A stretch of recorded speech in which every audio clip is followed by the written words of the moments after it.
Growing up in Seattle, I learned early that being different meant being wrong. My older brother Kyle was 33, athletic, outgoing, working in tech sales like a proper Seattle professional. My sister Lauren was 31, married with 2 kids, living the suburban dream my parents constantly praised. And then there was me, Marcus, 29 years old and gay in a family that pretended to be accepting while making it clear I was a disappointment. "We love Marcus," Mom would say carefully at family gatherings. "We just wish he'd settle down. Find someone. Be more stable." What she meant was be straight. Be normal. Be someone they could brag about. Our family's modest wealth came from my mother's rental property investments. Mom had started buying properties in the early 1990s when Seattle real estate was still affordable. Her first duplex in 1993. 2 more properties by 1998. By 2010 she owned 6. By 2018 she owned 9 rental properties scattered across Seattle, Tacoma, and Everett. Nothing fancy. Mostly older homes and small apartment buildings in working-class neighborhoods that gentrified around them. By 2018, those 9 properties were worth approximately $5.4 million, generating about $19,000 monthly in rental income. Kyle and Lauren always assumed they'd inherit everything. I was never part of that conversation. "Obviously we'll split Mom's estate when the time comes," Lauren would say at holiday dinners. Kyle and me, we're the responsible ones. Kyle was 33, making $120,000 in tech sales, and spending $150,000 annually. Expensive Ballard condo, leased Tesla, constant international vacations he couldn't afford. Lauren was 31, a stay-at-home mom whose husband made $70,000. They lived in a house they could barely afford in Bellevue, constantly stressed about money while maintaining the image of suburban success. My parents adored both of them. I was 29, worked as a software quality assurance engineer for a gaming company, and lived quietly in a small apartment in Capitol Hill. I made $81,000 a year, drove a practical Mazda, wore thrift store clothes and lived openly as a gay man, which my family accepted in the way people accept things they wish weren't true. "Marcus works in gaming," Dad would say dismissively when people asked. Not with pride. Just with the implication that I hadn't achieved real success like Kyle or settled into real life like Lauren. My relationship with my mother was complicated. She never said she disapproved of my sexuality. She just made thousands of small comments that made it clear I'd failed to give her the life she wanted for me. "Are you seeing anyone?" she'd ask at every family gathering. "No, Mom." "Well, you're still young. Maybe you'll meet someone nice. Settle down." The subtext was always there. Maybe you'll change. Maybe you'll be normal. Maybe you'll stop being such a disappointment. But in early 2018 something shifted. Mom was diagnosed with early-stage breast cancer. Treatable but scary. And suddenly she started calling me more often. "Marcus, can you come over on Wednesdays? I have chemo on Tuesdays and I'm usually tired the next day. I could use the company." I was too busy with work. Lauren was overwhelmed with her kids. So I went.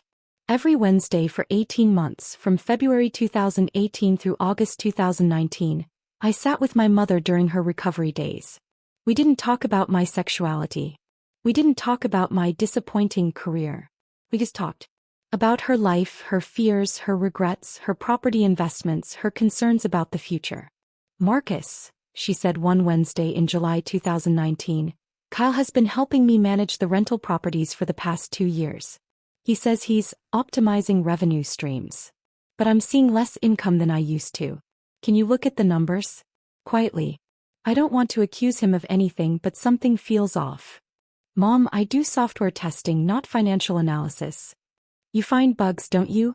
You find things that aren't working right? That's all I'm asking. Please." What I found over the next 2 months made me sick with betrayal and rage. Kyle had been systematically stealing from Mom's rental properties for 3 years. Not mistakes. Not aggressive business tactics. Deliberate, calculated theft. It started when Kyle convinced Mom to let him professionalize the property management in 2016. He created an LLC called Pacific Northwest Property Management and convinced Mom to pay him 15% of collected rent, much higher than the standard 8 to 10%. But that was just the beginning. Kyle submitted invoices for property maintenance, repairs, and upgrades through various LLCs he'd created. The work was either never done, wildly overpriced, or performed by discount contractors for a fraction of the build amount. Roof replacement on the Tacoma duplex. Build $53,000, actual cost $27,000. Difference, $26,000 to Kyle's accounts. Foundation repairs on the Everett property. Build $41,000, never done. I verified with city permit records. No foundation work had been permitted or inspected. Entire amount to Kyle.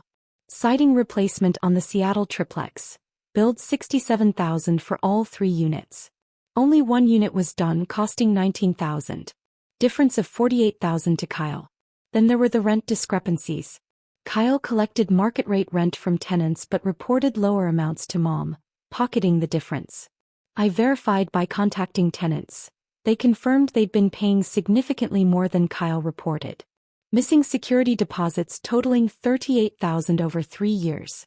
And perhaps most brazen, Kyle had convinced Mom that 2 properties needed extensive renovations and should remain vacant. For 7 months, Mom received 0 income from these properties. But I found the tenants.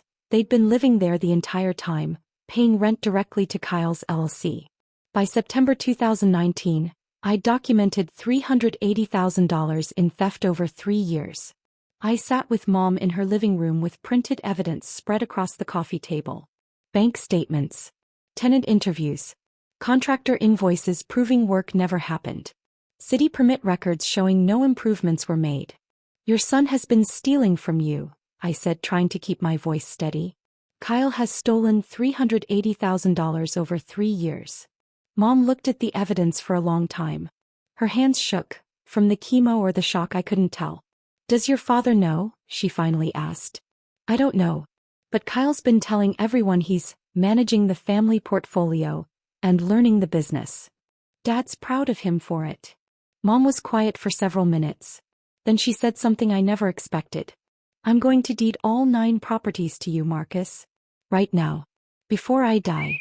They'll be yours and Kyle will never touch them again. Mom, that will destroy the family. The family is already broken, sweetheart. Kyle is a thief. Lauren stands by him because she benefits from his image. Your father. She paused. Your father has spent your whole life making you feel like you're not enough. Like being who you are is somehow wrong. But you're the one who showed up. Every Wednesday. You're the one who told me the truth. You're the only one I trust. On September 27, 2019, we sat in an attorney's office. Mom signed 9 quitclaim deeds transferring all 9 rental properties to me. The deeds were filed with King, Pierce, and Snohomish counties. By the end of the week, I legally own 9 properties worth approximately $5.4 million. Don't tell anyone yet, Mom said. Let's see what they do. Let's see if Kyle confesses. Let's see how long they keep planning to split my estate without questioning whether I might have made other arrangements.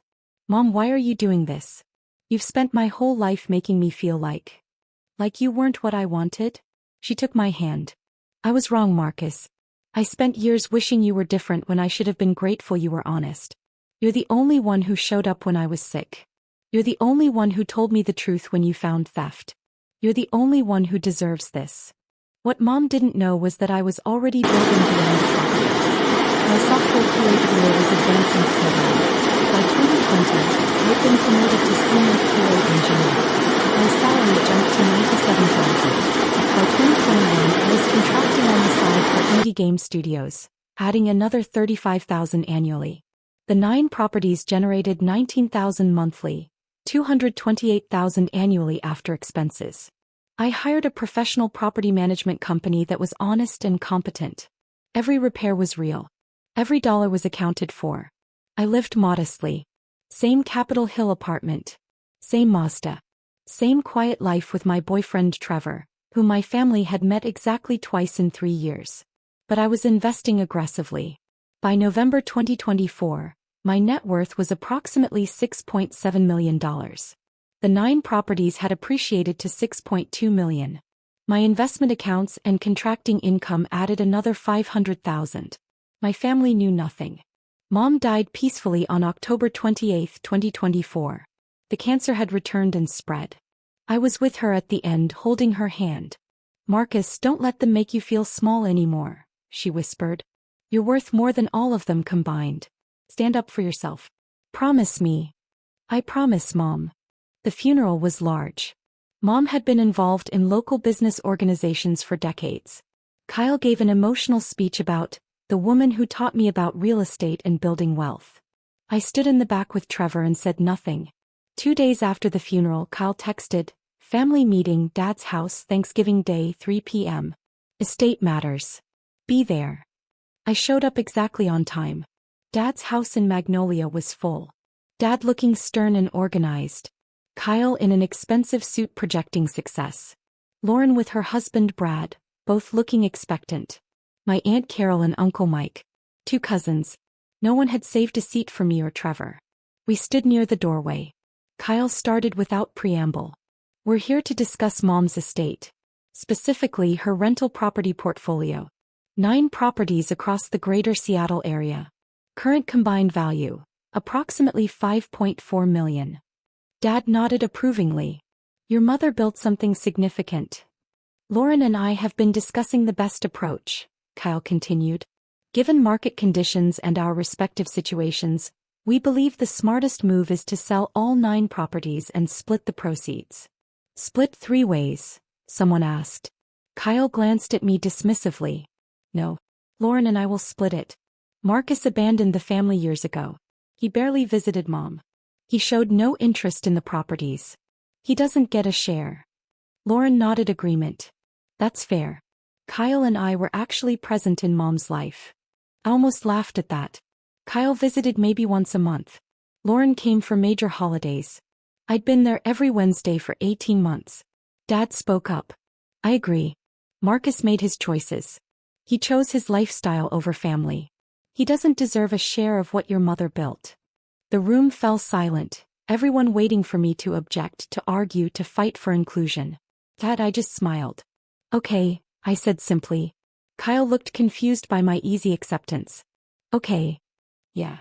If that's what you've decided." I took Trevor's hand. "We're going to head out. Happy Thanksgiving, everyone." I walked toward the door. "Wait, that's it." Lauren called after me.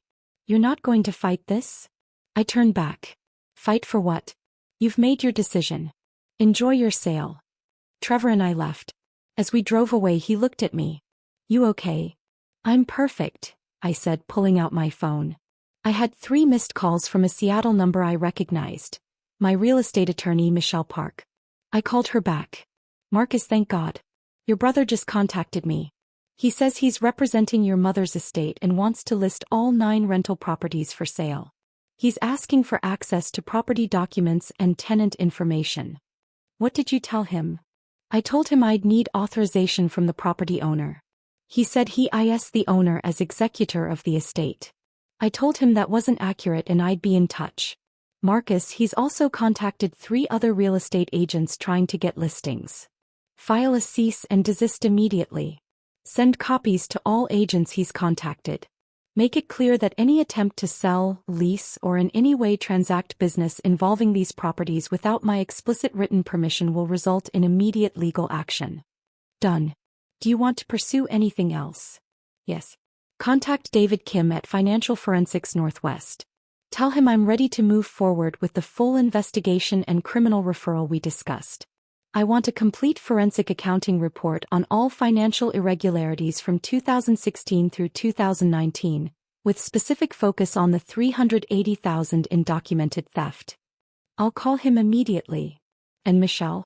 I want the cease and desist to be very clear about one thing. These properties were transferred to me in September 2019. They have not been part of my mother's estate for over 5 years. Anyone attempting to claim otherwise or to transact business involving them is attempting to steal property they don't own." "Understood. I'll have everything filed within the hour." Trevor was staring at me. "You've owned the properties for 5 years?" "Since September 2019. Mom transferred them when I showed her Kyle was stealing from her." "And you never told your family?" "Mom asked me not to. She wanted to see what they'd do. She wanted to see if Kyle would confess. If anyone would question their assumptions." I smiled. "Looks like we have our answer." The next 48 hours were chaos that unfolded exactly as I'd anticipated. Hour 6. Kyle received the cease and desist via email and certified mail. He called me 14 times. I didn't answer. Hour 12. Lauren called, then Dad, then Kyle again. I blocked all their numbers. Hour 18. Kyle contacted the property management company I'd hired, claiming he was the owner. They informed him they only took instructions from Marcus Morrison, the legal owner of record. Hour 24. Kyle went to one of the properties and tried to enter with his old key. The locks had been changed years ago. A tenant called police about someone trying to break in. Kyle was detained and questioned. Hour 36. Dad showed up at my apartment. Trevor, who's 6'3" and works in security, answered the door and very politely explained I wasn't available. Hour 42. Kyle contacted a real estate agent and tried to forge documents showing he had authority to sell the properties. The agent, who'd received Michelle's cease and desist, reported it to the police. Hour 48. My phone rang from Lauren's number. I'd blocked her, but she was calling from her husband's phone. I answered. Hello. Marcus. Lauren was screaming. What the hell have you done? Kyle just got arrested. The police are saying he tried to forge property documents. They're talking about fraud charges. And they're saying you own Mom's properties? That's impossible. It's not impossible. It's a fact.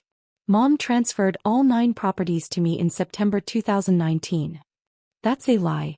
Mom wouldn't. She was going to split everything between Kyle and me. She was going to.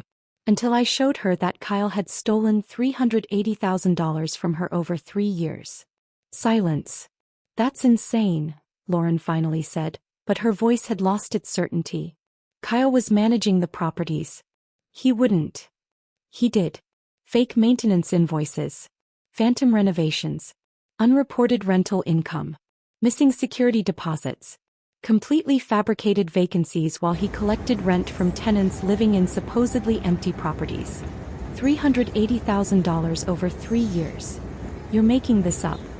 I'm not. And in about 3 hours, Kyle is going to be formally charged not just with attempted fraud for trying to sell property he doesn't own, but with elder financial abuse for the original theft. The prosecutor has my full documentation. Lauren's voice turned desperate. Marcus, please. This is family. We can work this out. Work what out? Kyle tried to sell properties I've owned for 5 years. Properties Mom transferred to me because Kyle was stealing from her. Properties you and Dad just spent Thanksgiving announcing you'd split between yourselves while excluding me for abandoning the family. We didn't know you owned them. You didn't ask. You didn't question. You just assumed that the gay son who abandoned the family didn't deserve anything. You assumed Kyle and you were the responsible ones who'd inherit everything. I heard Dad's voice in the background. Let me talk to him. Dad got on the phone. Marcus, I don't know what lies Kyle told you, but... Lies? I have bank statements showing deposits to Kyle's accounts matching the stolen amounts. Tenant statements proving they paid more than Kyle reported. Contractor invoices proving work was never done. City permit records showing no renovations occurred. I have 3 years of documented evidence. Even if that's true. It's not if, Dad. It's fact. Certified by a forensic accountant. Reviewed by the police. About to be prosecuted by the King County Prosecutor's Office. Silence. And you know what the really interesting part is? I continued. Mom knew. I showed her the evidence in September 2019. That's why she transferred everything to me. Because I was the son who actually showed up when she was sick. I was the one who told her the truth. I was the one she could trust. You manipulated a sick woman. I sat with her every Wednesday for 18 months during and after her chemo. Every single week. Where were you, Dad? Where was Kyle? Where was Lauren? You were all too busy. Dad said nothing. I showed Mom the evidence of Kyle's theft and asked what she wanted to do. She chose to deed everything to me. She had 5 years to change her mind. 5 years to transfer the properties back if she thought I'd manipulated her. She never did. Because she knew I was telling the truth and Kyle was stealing. This is going to destroy the family, Dad said weakly. The family was destroyed the moment you told me I'd abandoned you for being who I am. The moment you made it clear my entire life that I was a disappointment for being gay. The moment Kyle started stealing and you praised him for managing the portfolio. The family has been broken for years, Dad. I'm just the only one who stopped pretending. Someone else got on the phone. Kyle. You must have made bail. Marcus, I can explain the financial discrepancies. Explain $380,000 in theft? This should be good. I was making investments with that money. I was going to pay it back with interest. You were stealing. You created fake companies. You submitted fraudulent invoices. You lied about vacancies while collecting rent. You stole security deposits. For 3 years. That's not investment, Kyle. That's systematic theft. I needed the money. For your Tesla lease? Your expensive condo? Your international vacations? You stole from your dying mother to fund a lifestyle you couldn't afford. Silence. And then, I continued, today you tried to sell 9 properties worth $6.2 million that I've owned for 5 years. You contacted real estate agents. You tried to forge documents. You attempted to break into one of the properties. You tried to commit fraud on a massive scale. I thought they were moms. You thought wrong. And even if they were moms, you don't get to sell property just because you're the oldest son. That's not how estates work. That's not how anything works. Kyle's voice turned desperate. Marcus, please. I'll lose everything. I'll go to prison. Please don't do this. I'm not doing this. You did this. 3 years of theft. Attempted fraud. Breaking and entering. All documented. All witnessed. All prosecutable. We're brothers. We're not brothers. Brothers show up when their mother is sick.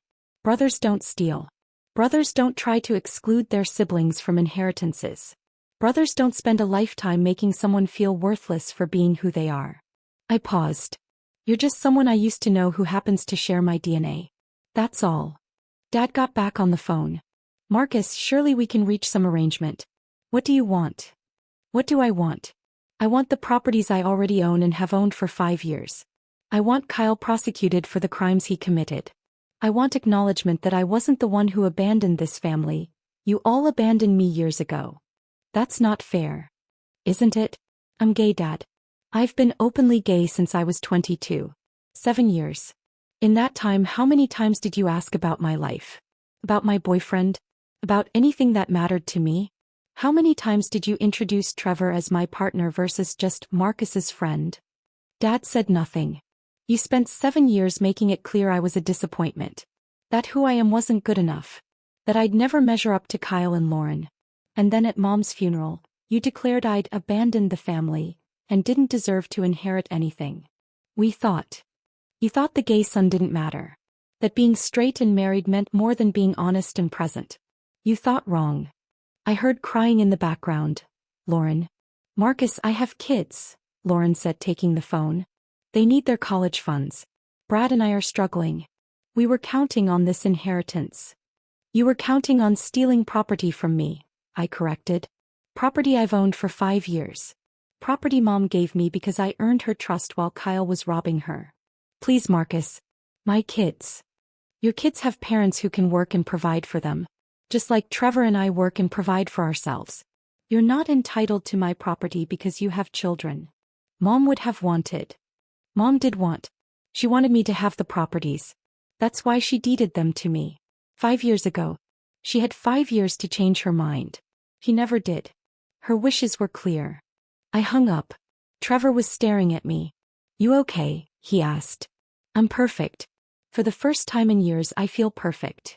Over the next weeks the consequences cascaded. Kyle was formally charged with attempted fraud and elder financial abuse. Total charges covered the $380,000 in documented theft plus the attempted sale of properties he knew or should have known he didn't own. His attorney tried to negotiate. My attorney Michelle Park's response. Mr. Morrison committed systematic theft against an elderly cancer patient, then attempted to defraud her youngest son of millions of dollars in property. There will be no negotiation. Kyle's expensive Ballard condo was foreclosed when he couldn't make payments without his income from the stolen money. His Tesla was repossessed. His tech sales job fired him. Companies don't like employing people charged with major financial crimes. 6 months later, Kyle pleaded guilty to avoid trial. He received 5 years in prison with possibility of parole after 2.5. He's currently serving his sentence at Washington State Penitentiary. Lauren and Brad's financial situation deteriorated without the expected inheritance. They had to sell their Bellevue house and move to a modest apartment in Kent. Dad tried to contact me once more, 3 months after everything went down. He showed up at my office. Security called me. "There's a Donald Morrison in the lobby asking for you. Tell him I'm not available and he's not welcome here." 2 months ago I received a letter from Dad. "Marcus, I've had time to think about everything. You were right. I spent years making you feel like you weren't enough because you didn't fit what I wanted. I'm sorry. I know you'll probably never forgive me, but I needed to say it. Dad." I kept the letter.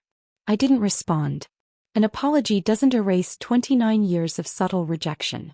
It doesn't undo being excluded from your own mother's estate distribution. It doesn't fix a lifetime of being made to feel wrong for being yourself.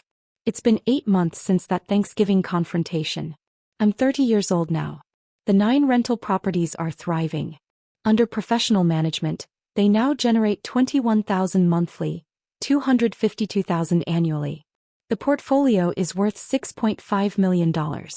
My software QA career has advanced to principal quality engineer.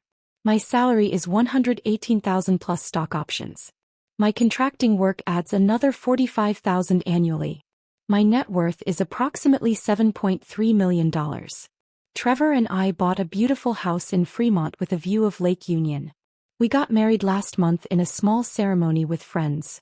No family invited. We travel extensively. We just returned from a month in Portugal. We live exactly the life we choose. I donated $100,000 to the Trevor Project in my mother's name. The plaque reads, "Eleanor Morrison, she learned to see value she almost missed, chose truth over comfort, and ultimately chose love over expectation." Because that's what Mom did. She spent years wishing I was different, but when it mattered, when she was sick and scared and vulnerable, she chose to see who I actually was. And she decided that honesty and presence mattered more than being straight or flashy or whatever she'd always thought she wanted. People sometimes ask if I feel guilty about Kyle being in prison. If I regret not sharing the properties with Lauren. If I wish I'd handled things differently with Dad. I don't. Kyle isn't in prison because of me. He's there because he stole $380,000 from his dying mother and then tried to steal millions more from me. Lauren didn't lose an inheritance.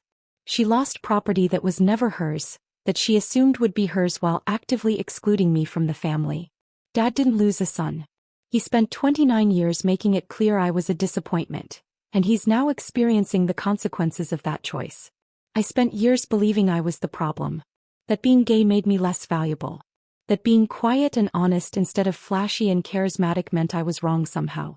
Mom's final gift wasn't just 9 properties worth millions. It was the validation that I wasn't the problem. That showing up matters more than showing off. That honesty is worth more than image. That being yourself, even when your family wishes you were someone else, is the only way to live with integrity. Last week, I started a foundation providing housing assistance to LGBTQ+ youth experiencing family rejection. Every young person we help, I think of all those years I felt like I didn't belong in my own family.